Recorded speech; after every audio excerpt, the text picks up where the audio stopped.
साथियों, new financial year 2026-27 यानी नया वित्त वर्ष 2026-27 1 अप्रैल 2026 से प्रारंभ होने वाला है। ऐसे में आयकर विभाग यानी इनकम टैक्स डिपार्टमेंट की तरफ से सेविंग अकाउंट के कई सारे रूल्स चेंज किए गए हैं। कैश ट्रांजैक्शन को लेकर के, साथ ही साथ नॉन कैश ट्रांजैक्शन को लेकर के, साथ ही साथ सेविंग अकाउंट के रूल्स में भी बदलाव किया गया है।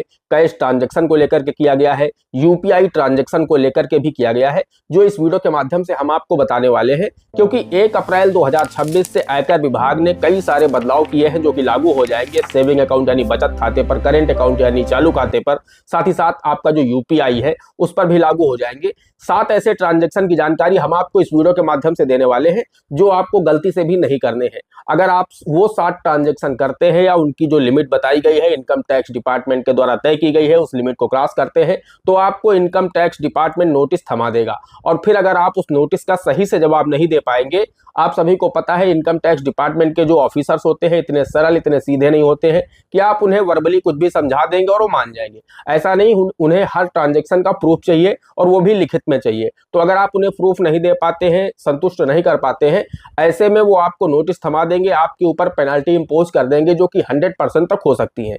तो इनकम टैक्स डिपार्टमेंट की नोटिस से बचने के लिए, इनकम टैक्स डिपार्टमेंट की पेनल्टी से बचने के लिए, इनकम टैक्स डिपार्टमेंट की कार्रवाई से बचने के लिए आप लोगों को ये सभी ट्रांजैक्शन पता होने चाहिए कि आखिर वित्त वर्ष 2026-27 में आपको कौन से ट्रांजैक्शन 7 ऐसे हैं जो नहीं करने हैं।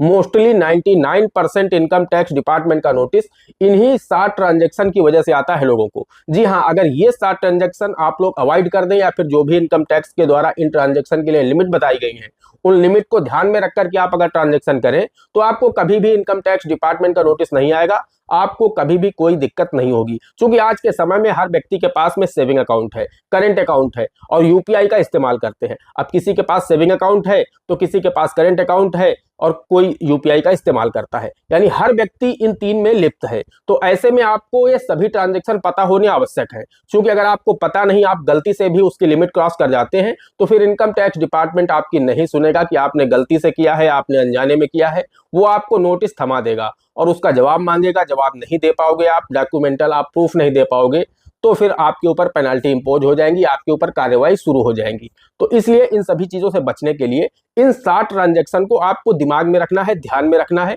पूरे वित्त वर्ष भर आपको ध्यान में रखना है कि वित्त वर्ष में चूंकि इनकम टैक्स डिपार्टमेंट की पैनी नजर रहती है इन 7 ट्रांजैक्शन पर। जो 7 ट्रांजैक्शन हम आपको वीडियो में आगे बताने जा रहे हैं उन पर विशेष नजर रहती है इनकम टैक्स डिपार्टमेंट की या ईडी डिपार्टमेंट की। अगर आप उन ट्रांजैक्शन को करते हैं या फिर उनकी जो लिमिट है वो क्रॉस करते हैं तो आपको निश्चित रूप से नोटिस मिलने ही वाला है। और ये जरूरी नहीं है कि आपको नोटिस तुरंत मिल जाए, ये नोटिस आपको अगले साल मिल सकता है, उसके अगले साल मिल सकता है या फिर उसके अगले साल मिल सकता है। यानी अगले 2-3 सालों में आपको कभी भी इनकम टैक्स डिपार्टमेंट नोटिस थमा सकता है और आपसे जवाब मांग सकता है कि 2026-27 में आपने ट्रांजैक्शन किया था, उसका जवाब दीजिए, पैसा आपको कहां से मिला था, ये फिर आपने पैसा विड्रॉल किया था तो कहां ले गए थे, या फिर आपने यूपीआई किया था तो ये पैसा आपने किसे दिया था, ये और किस काम के लिए दिया था। तो ये सारी जानकारी आपसे मांगेगा और अगर आप उसका प्रूफ नहीं दे पाएंगे तो फिर आपके ऊपर पेनल्टी इंपोज होगी। जो आज से 3 साल पहले आप ट्रांजैक्शन कर चुके थे उसकी पेनल्टी आपके ऊपर इंपोज होगी। तो आइए बारी बारी से आसान भाषा में जान लेते हैं आखिर वो कौन से 7 ट्रांजैक्शन हैं जिन पर इनकम टैक्स डिपार्टमेंट की पैनी नजर रहती है, जिसकी वजह से ही 99% लोगों को इनकम टैक्स का नोटिस आता है। तो वो ट्रांजैक्शन आपको नहीं करने हैं, या करने हैं तो आपको जो लिमिट इनकम टैक्स ने बताई है उन लिमिट को ध्यान में रखते हुए करने हैं, ताकि आप हमेशा भविष्य में इनकम टैक्स डिपार्टमेंट की कार्रवाई से बचे रहें। आइए वीडियो में आगे बढ़ते हैं, आप लोगों को विस्तार से बताते हैं। लेकिन उससे पहले आप सभी लोगों से मेरी एक छोटी सी रिक्वेस्ट है, वीडियो पसंद आ जाए तो वीडियो को एक लाइक कर देना। चैनल पर नए हैं, पहली बार आए हैं, इसी तरह के वीडियो आगे भी देखना चाहते हैं तो हमारे इस channel A to Z banking information को सब्सक्राइब कर लीजिएगा। साथ ही साथ बेल आइकन को जरूर प्रेस कर लीजिएगा ताकि जैसे हम इस तरह का कोई भी दूसरा वीडियो अपलोड करें तो उसका नोटिफिकेशन आपको सबसे पहले मिले। चलिए शुरू कर लेते हैं।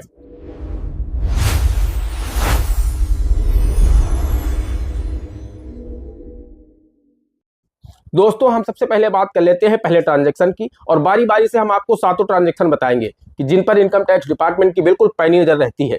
आप चूक करेंगे, गलती करेंगे, आपको नोटिस मिलेगा, नोटिस का जवाब नहीं दे पाएंगे, आपके ऊपर पेनल्टी इंपोज होगी। तो दोस्तों, पहला जो ट्रांजैक्शन है वो ये है कि आपको ध्यान में रखना है कि आपका जो बचत खाता है यानी जो सेविंग अकाउंट है, हर व्यक्ति के पास में है आज के समय में सेविंग अकाउंट, चाहे वो जनधन खाते के रूप में, सैलरी अकाउंट के रूप में या नॉर्मल सेविंग अकाउंट के रूप में, हर व्यक्ति का आज के समय में बचत खाता है। और उस बचत खाते में आपको ध्यान ये रखना है कि एक वित्त वर्ष जो होता है, यानी 1 अप्रैल 2026 से वित्त वर्ष शुरू हो रहा है, 31 मार्च 2027 को ये वित्त वर्ष यानी फाइनेंशियल ईयर समाप्त होगा। तो इस बीच का जो एक साल है, यानी 1 अप्रैल 2026 से 31 मार्च 2027 तक, इस बीच के इन 12 महीनों में आपको ये ध्यान रखना है कि आप अपने सेविंग अकाउंट से 10 लाख रुपए से ज्यादा कैश निकासी मत करिए और 10 लाख से ज्यादा आप कैश डिपॉजिट मत करिए। मैं कैश की बात कर रहा हूं, आप ऑनलाइन मोड के माध्यम से ट्रांजैक्शन करते हैं, मैं उसकी बात नहीं कर रहा हूं, वो आप ज्यादा भी कर सकते हैं। और ध्यान इस बात का आपको रखना है कि अगर आपके 4 सेविंग अकाउंट है तो चारों का अमाउंट जोड़ करके 10 लाख से ज्यादा नहीं होना चाहिए। जी हाँ, चूंकि आपका पैन आधार से लिंक है, आधार मोबाइल से लिंक है, तो सारा सिस्टम है वो सेंट्रलाइज्ड है। तो ऐसा आप नहीं कर सकते कि आप इस अकाउंट से 2 लाख कर लेंगे, उससे 5 लाख कर लेंगे, उससे 7 लाख कर लेंगे और आप 10 लाख की लिमिट एक अकाउंट से क्रॉस नहीं करेंगे तो आप बचे रहेंगे। ये सभी आपके जो चारों सेविंग अकाउंट है, इनको जोड़ करके देखा जाएगा कि आपकी जो लिमिट है एक वित्त वर्ष में 10 लाख को क्रॉस तो नहीं कर रही है।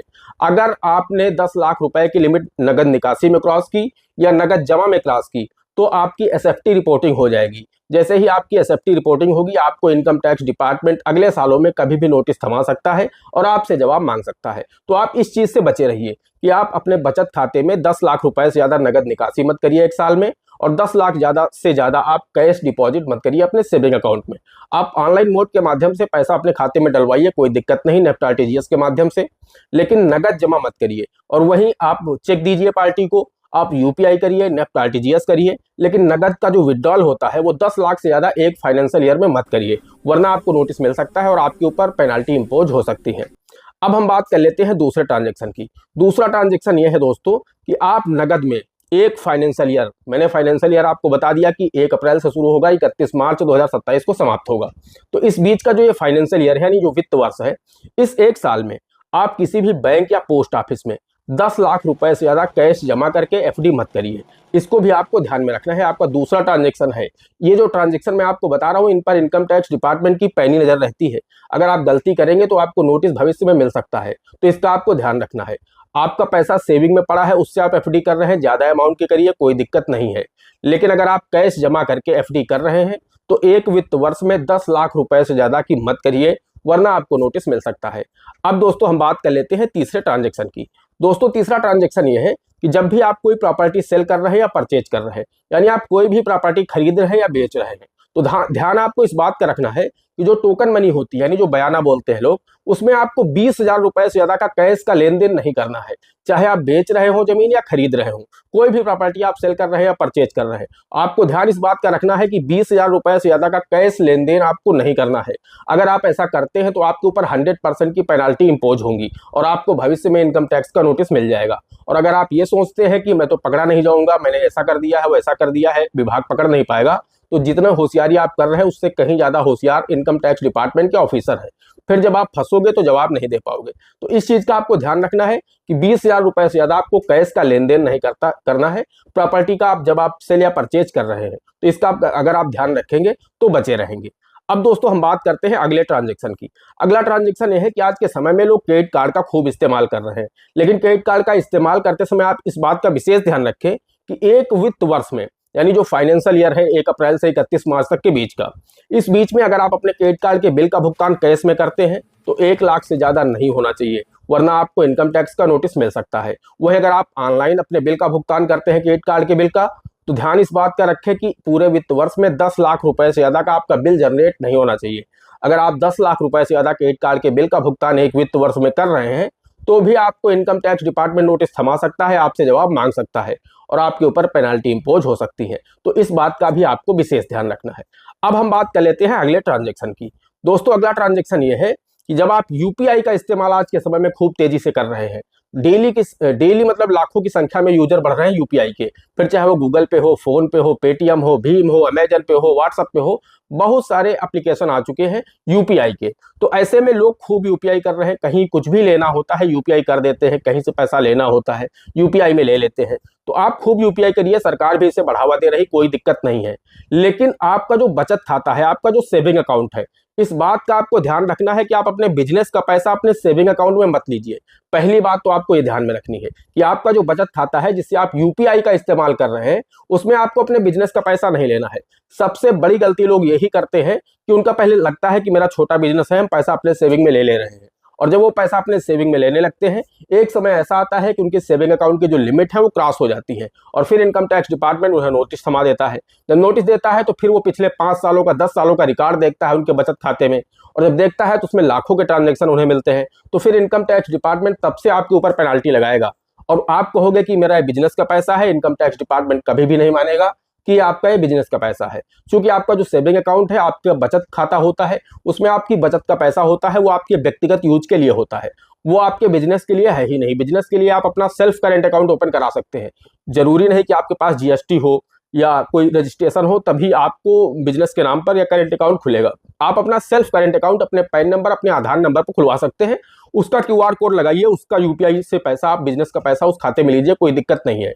बचत खाते में पैसा लोगे, फंसोगे भविष्य में एक दिन और आपके ऊपर बहुत हैवी पेनाल्टी इंपोज होंगी। आप कहोगे पैसा बिजनेस का है, विभाग नहीं मानेगा, विभाग आपकी इनकम मानेगा और फिर आपके ऊपर ये लगाया जाएगा पेनाल्टी कि आप टैक्स चोरी अभी तक कर रहे थे।